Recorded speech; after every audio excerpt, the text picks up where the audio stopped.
We're doing 5.2. No good way to introduce that one. Now, me. We're doing congruent. Congruent polygons. That was disgusting. I didn't even write congruent right. I don't have whiteout either. I still haven't gone out shopping. Anyways, this is the lesson for today. If you took a gander at 5.1, that was split up into different days. This video will all be in one day for the lesson, so you better freaking do everything in this video. Anyways, key thing to note about what we are doing. I also just don't have the packet. I like writing out on paper. So you will fit. Everything follows the packet, by the way, that I give you, or piece of paper that I give you. All the notes follow. Oh yeah. Ooh, I didn't even mention this. You're watching this the day I'm gone. I'm sorry. I'm at MSU. Living my life. Anyways, let's get started before I talk about MSU. When you say two polygons are congruent, that means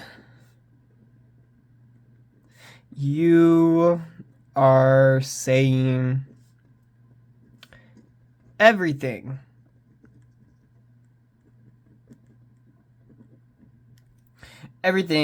about them is congruent.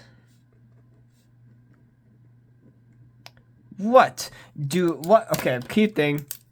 Everything is the key thing here. Don't disregard this one. Everything is our key word here, of two polygons being congruent. That means like all sides, all angles are congruent. If you say two polygons are congruent, everything, all of that is congruent. I'm throwing the paper around. That's how pumped up I am about this. And we'll look at this in our first example. We're going to sketch out some polygon. I'm going to sketch out some polygons. You already have it down. We're going to write a congruent statement.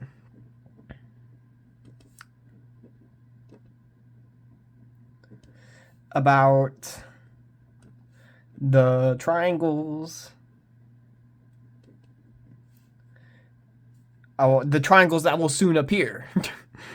And we're going to identify all pairs of congruent parts. So I shall draw out our triangles that we are working with.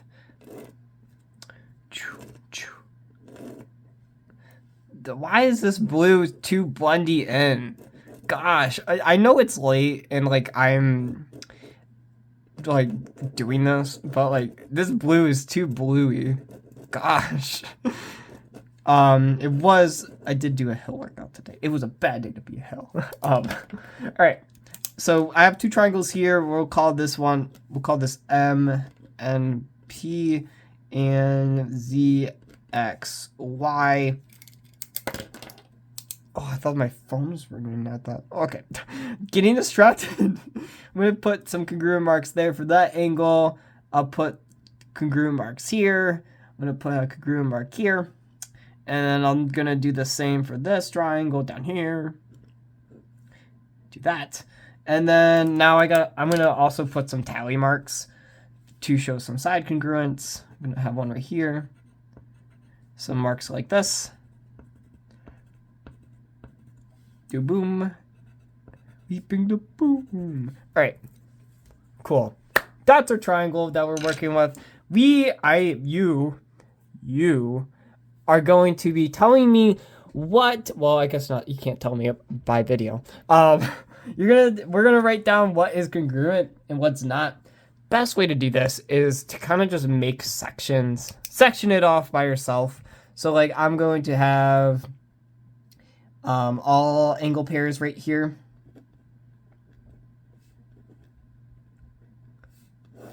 And I'll have all side pairs right here. Having them broken off sides.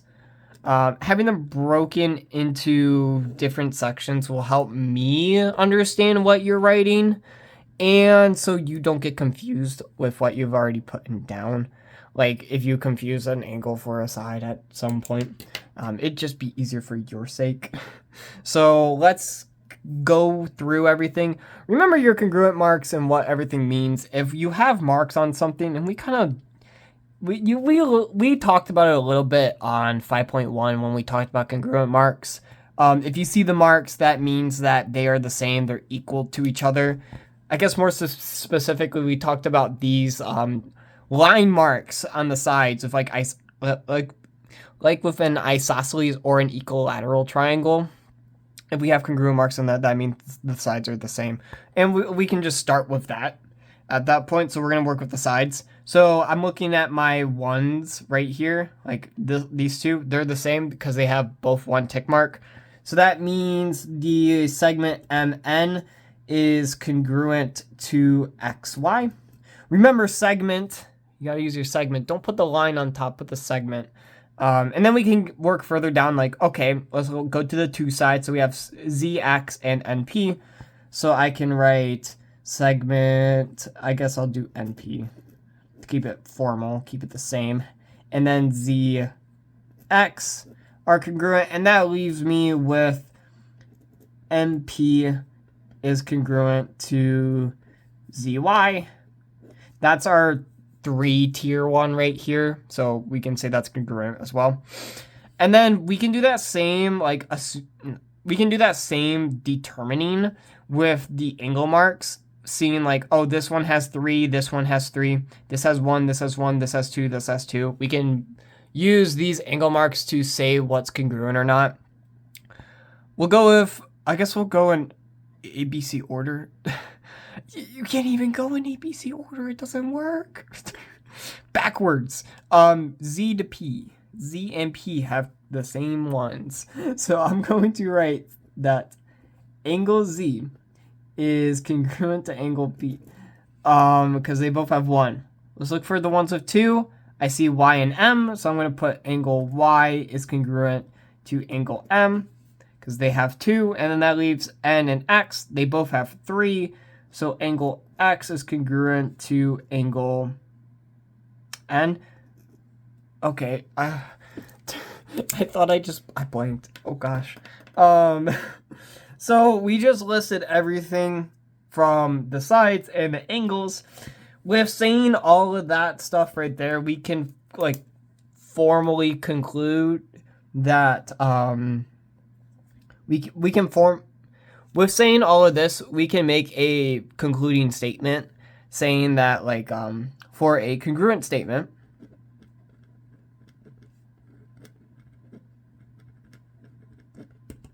triangle MNP is congruent to triangle YXZ because all the angles are congruent with each other, all the sides are congruent with each other. So we can say this, and it is definitely true. So just noticing all your angles and using that helps us when we start adding in values. And that's like that is our next example. Not even like, that is our next example. We're adding in values to this one. So I'm going to draw some figures and we're going to work with them.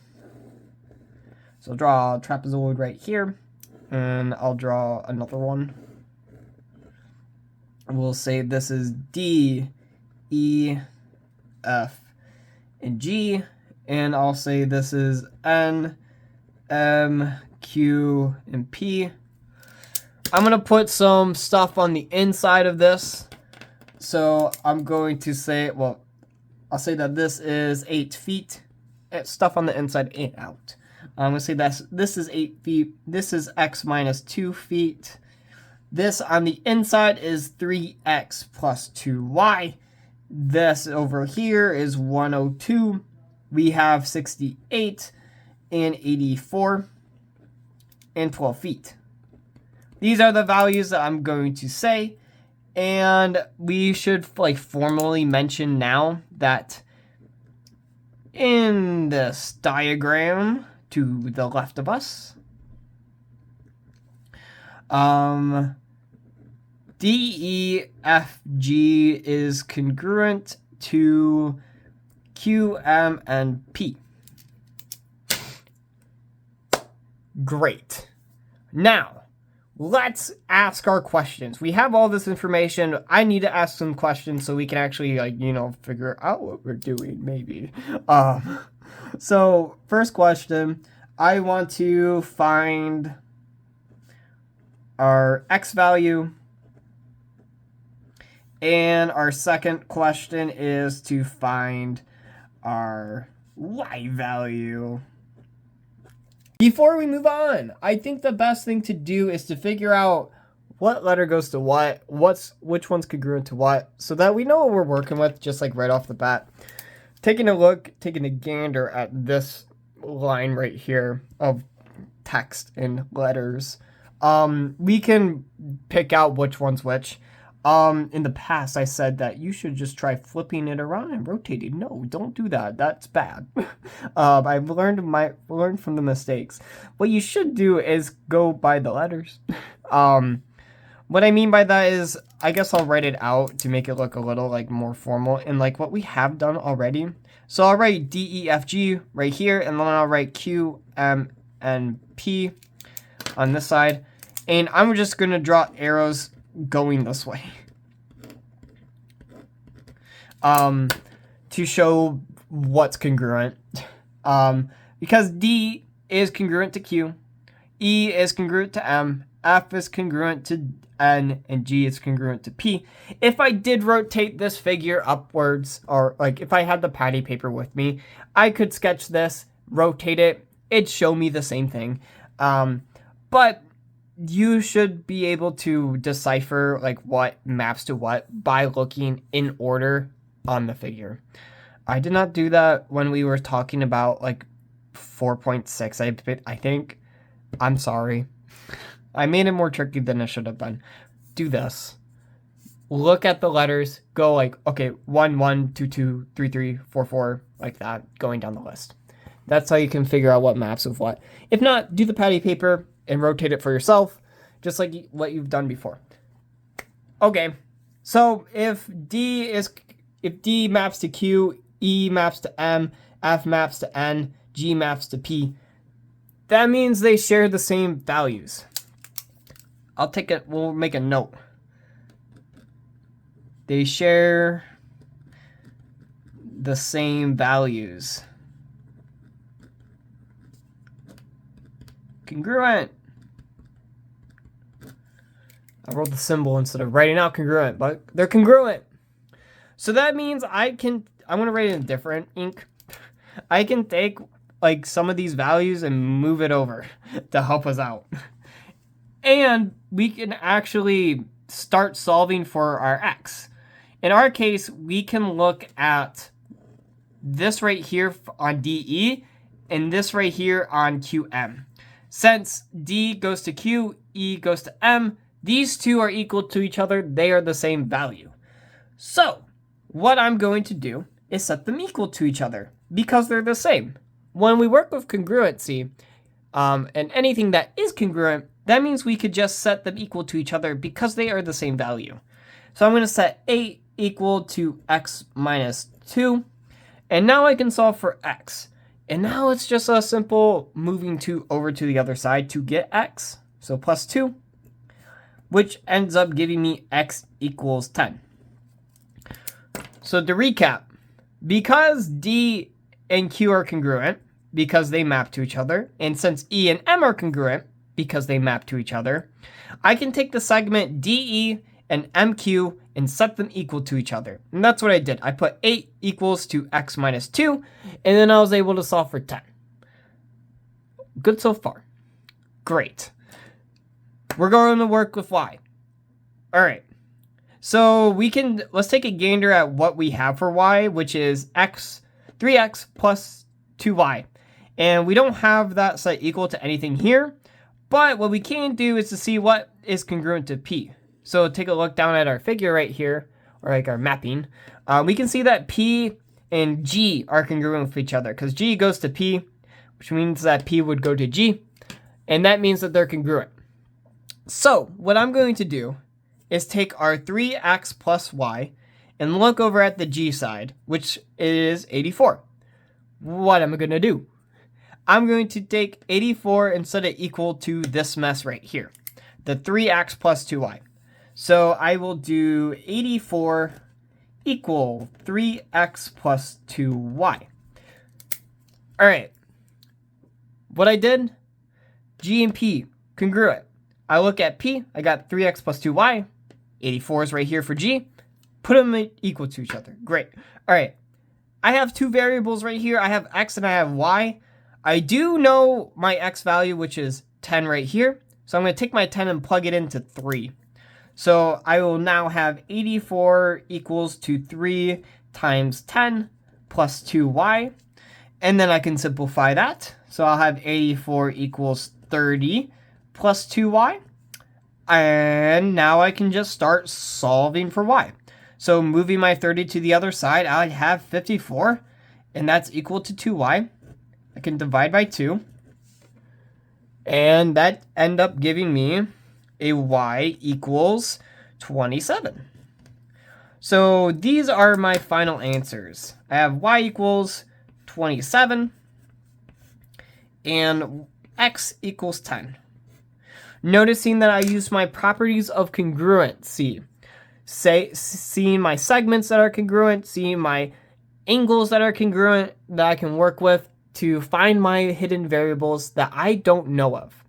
So keep that in mind, knowing how congruency pairs work, making sure that you can set them equal to each other so that you can solve for your hidden values. Next up on the list, we got a theorem. In our case, we're going to be doing Theorem 5.3, which is properties of triangle congruence.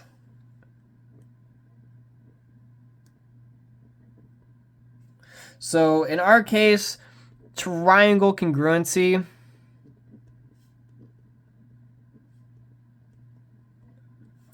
is reflexive. Ooh, that's a word we've heard before. Symmetric. Ooh, another word we've heard before. And transitive. Ooh, all of these words we have heard before.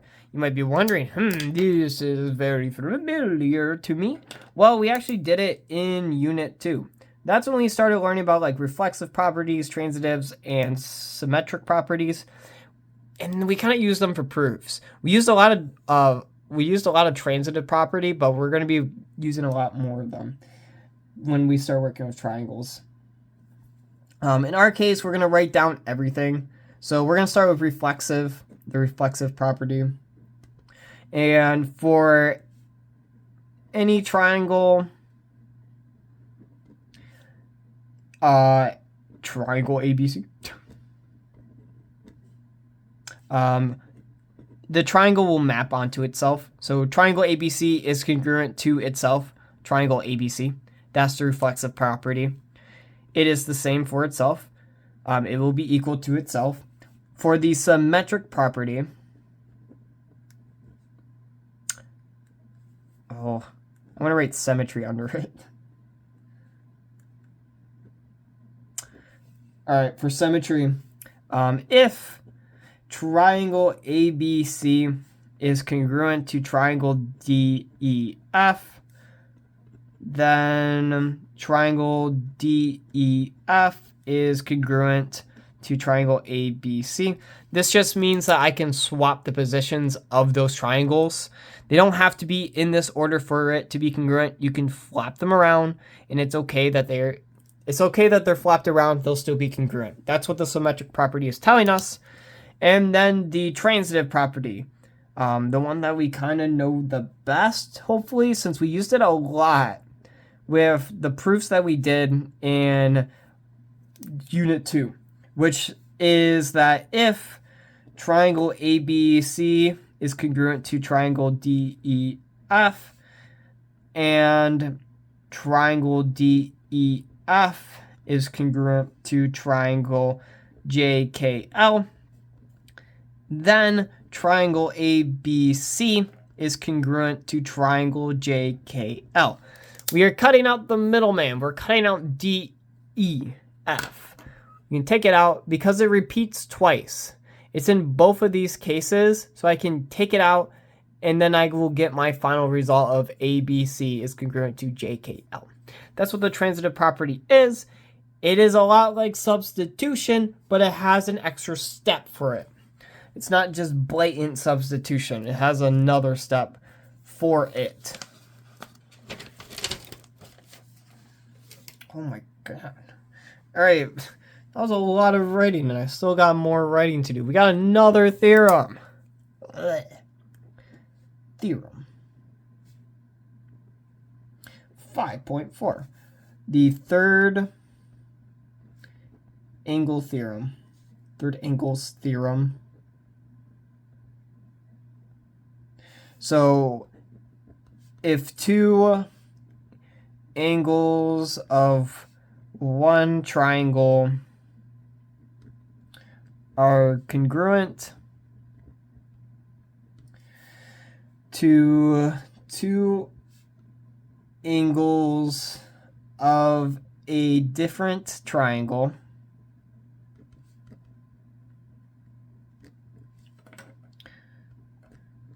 then the third angles are congruent. So let's say we have triangles down here.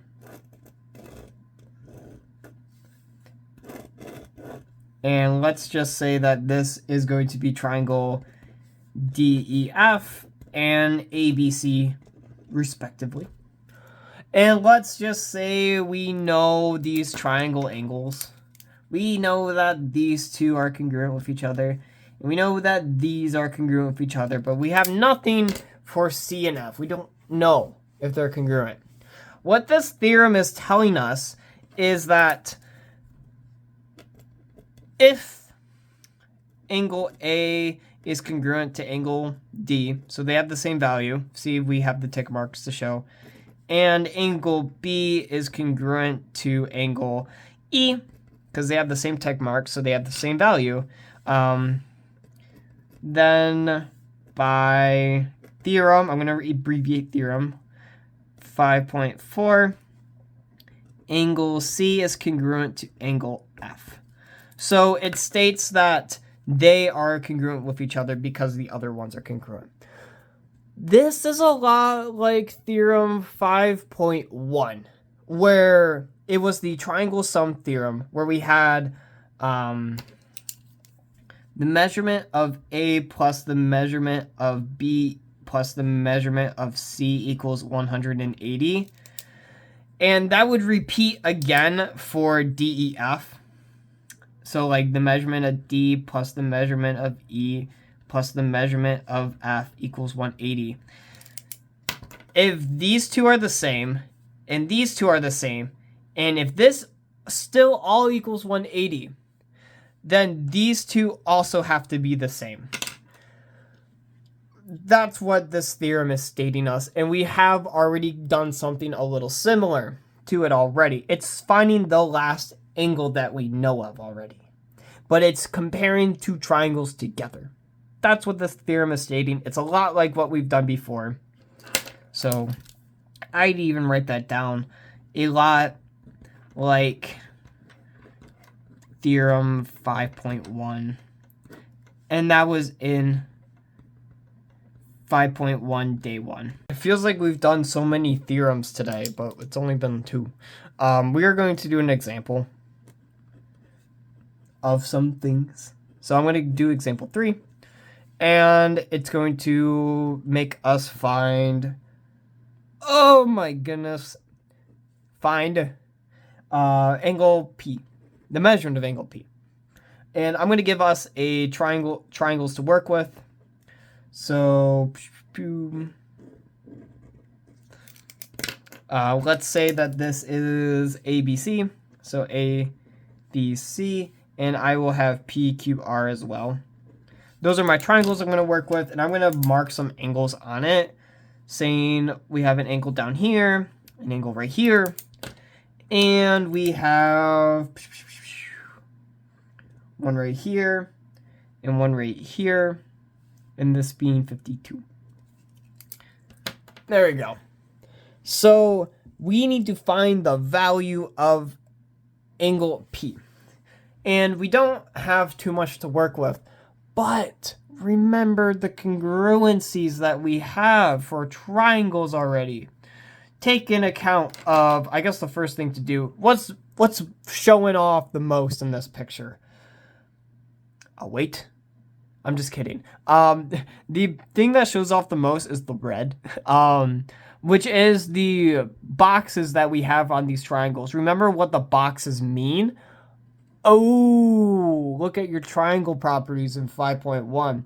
These are right triangles because we have the boxes, and that means that angle Q is congruent to angle C, which means that they're 90 degrees because they have the box. They have the box. They have the box for right angles. So they're 90 degrees. Great.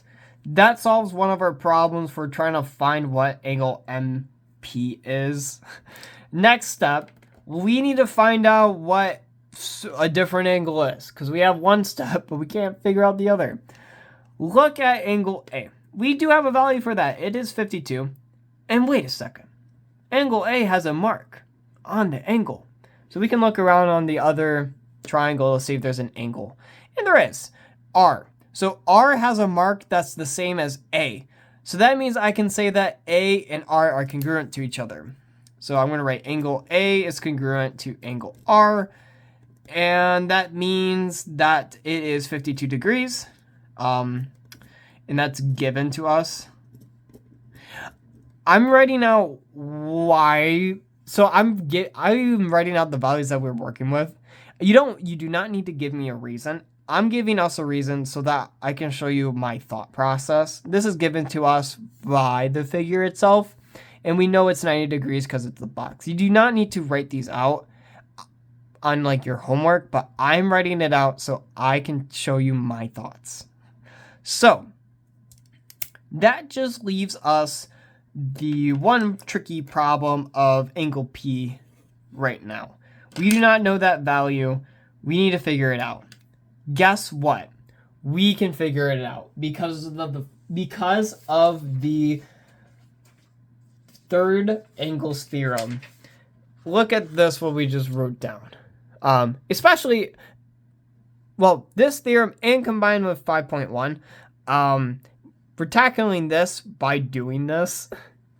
Remember, we can find the measurements of angles, like a missing angle, by doing the triangle sum theorem, where we have two angles already plus the missing one that's equal to 180.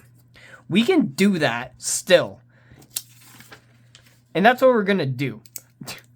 So I'm going to have to find P. So I'm going to be working with Q and R.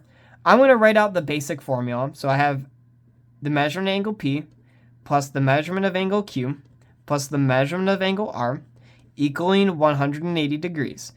I am now going to sub in what I know. I do not know the measurement of angle P, but I do know Q, which is 90 degrees. And I do know R, which is 52 degrees, which is all equal to 180. And what I can do now is subtract away. So minus 52 and minus 90 degrees will give me 38 degrees, which is my measurement of angle P. That's my final value. What we did, this was all theorem 5.1, the triangle sum theorem.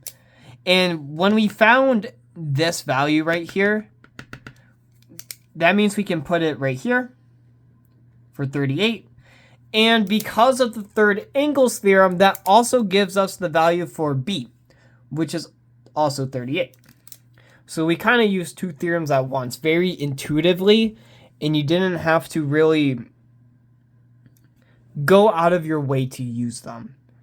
So these should be very intuitive when you start working with it. Not like, I don't know the theorem off the top of my head kind of stuff. Very intuitive. Before you yell at the computer, I am going to pre-warn you that proofs will be coming in this class. Now, when I say that we do proofs in this class, it is not going to be like what we've done before. I would like to say that this is very intuitive. And don't just like shrivel up at the thought of, oh, I have to do proofs again. Don't think of it as a proof. I'd say just think of it as doing a problem itself. So we're going to use the information in the figure to prove that triangle WXY is congruent to triangle ZVY. What figure am I going to draw? I'm going to draw this. This is going to be the figure I have. I'm going to put some right angles here. And I need to make some congruency marks. So I'm going to say that these are congruent to each other. I have some tick marks showing up on my paper. And I need to now draw in my points. I'm going to say this is Y. This is going to be V. This is Z. This is W. And this is X. Okay. Before we even do two-column proofs, and like doing that way, what do we already know? Like, what can we already say about this? Like, let's just break it down with what we know before we even write it in a two-column proof. Use what we've done already. Like, list all of our angle pairs and angle sides. Let's list that all, because we can do that. So I'm going to list all angle pairs that we know of that are congruent with each other. All angle pairs. I'm going to list them all. And if anything, this is basically going to be a flowchart proof instead of doing a two-column, which is fine. If you want to do a flowchart proof instead of a two-column, do it. I don't care. If that helps you, do it. So all angle pairs that are congruent, I know that X and V are congruent with each other. They both have the 90 degrees. So I can say that angle X is congruent to angle V. That is given to me. They are right angles. I'm going to write, since we're going to do a proof, that these are angles. And I also know that angle X, Y, W is congruent to angle Z, Y, V. So Z, Y, V, X, Y, W, that gives me the orange marks. They are congruent with each other because of they are congruent to each other because of one of the properties that we learned super duper far back. Because they are vertical angles. They are angles opposite of each other. They're going in completely separate directions. They are vertical angles. So those are my angle pairs that I know. What are all my sides? I'm going to do a flowchart proof instead of a two-column for this. Remember our flowchart proof? It gives the same information, but we're not going to make it look as scary. I'm going to just give what I know and write it out. And this was all given to me just by looking. Those are all angle pairs. And write it like this. Write it like this. That's fine with me. I don't care. So I got all my angle pairs. I'm going to write all my side pairs. And that's everything with the congruent tick marks. And I'm going to write this faster. So we have that XW is congruent to ZV. because they both have the 1 tick mark. We have YV is congruent to YX. They both have the 2 congruent tick mark. And then we have WY is congruent to YZ. They have the 3 tick marks. And I can say that this was all given to me. All right. So we have all of this together. Remember, take it slow. This was all given to us. We all got this. What I can do now is remembering the theorems that we just went through. Remember those. They're all nice. All nice and dandy for us to work with. We can always refer back to our notes and our homework, by the way. I will not be mad. Look at one of the theorems that we know. This one in particular, the one that we just did. If we have 2 angles on one triangle being congruent, and those 2 angles are congruent on a separate triangle, that means we can find the other angle that's missing because of this theorem. Let's look at the side pairs that we have. It's angle pairs, not side pairs. X and V are congruent. All right, that's 1. And that's these 2. So that's 1. Then we have angle XYW and ZYW congruent to each other. So that's these 2 right here. I have 2 pairs of angles on both of these triangles that are congruent. So by the theorem that we just learned, the third triangle sum theorem. So I'm going to make an arrow from this angle one and state that my angle W is going to be congruent to my angle Z. I can state this because of the third angles theorem.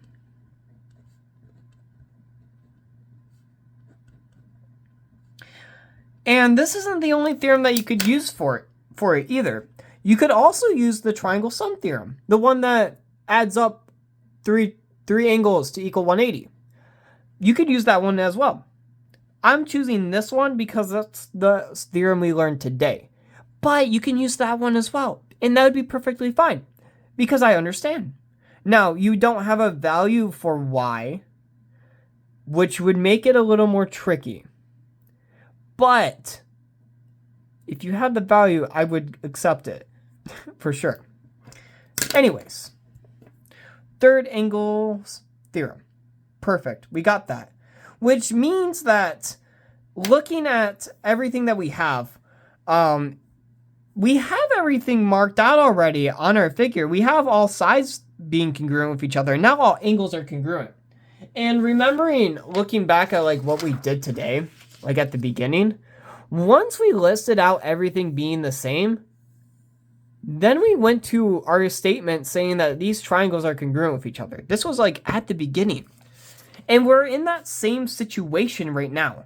We have everything mapped out on this figure being equal to each other. So let's do the same thing. We're going to now make some arrows to our final box. And it's going to be the same thing that we've done already. Like right at the beginning of this video. And we're going to state that triangle WXY is congruent to triangle ZVY. And I can say this is true because all parts are corresponding. And that's our corresponding statement. And that's the end of our proof. So you do not need to do a 2-column proof. If the flowchart proof is easier and you can make it look like how you already did your work, do it. Do it. It'll make everything a lot easier. Honestly, it would. Because I think if I did the regular 2-column, I think it would have been a lot worse. It would have been a lot not nice to like actually look through. Do this. I think the flowchart proof will help you guys out a lot more than doing a 2-column. And just don't forget to write your reasonings down. Use your notes. Use them. They're a valuable resource. Use them to help you. Proofs are not going to be that scary once you start using the flowchart proof. If you get used to doing it like this, I have full faith that this is not going to be scary anymore by the end of the unit. So trust yourself. You can do it. You look at your notes, look at what we've worked on. I think you guys will be okay. So that's it for today. The homework assignment, considering that I will be gone, it will either be given out to you or you should just check Google Classroom for the homework assignment, which will be on the same tab that you clicked on for the video. So either work on it from there or like write it down on a piece of paper, or you will have the worksheet itself if it got handed out. I don't know if the sub handed it out. And that will be due on Monday, and we're going to check it over with the red pen. That's the end of today. I hope you guys had a good time.